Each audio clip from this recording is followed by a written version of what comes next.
জীবন খেলায় হেরে গেছি।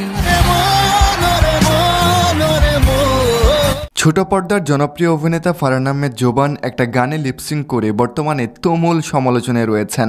জোবানের এই ওভার অ্যাক্টিং নিয়ে সবাই যখন কথা বলছে, তখন এবার জোবান ফেসবুকে এসে সবাইকে উদ্দেশ্য করে কি বললেন, কেন ক্ষমা চাইলেন এই অভিনেতা, চলুন তা জেনে আসি। আর নতুন হলে সাবস্ক্রাইব করতে ভুলবেন না।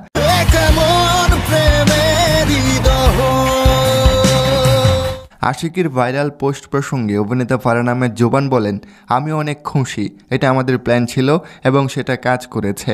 সব নাটকে একই অভিনয় হবে নাকি? ইচ্ছে করে এই অভিনয়টা করানো হয়েছে যাতে ফাটাফাটি লাগে। এই কথা বলার পর এই অভিনেতাকে আরও বেশি ধুয়ে দিয়েছে নেটিজেনরা, যে যেভাবে পেরেছে তাকে কথা শুনিয়েছে।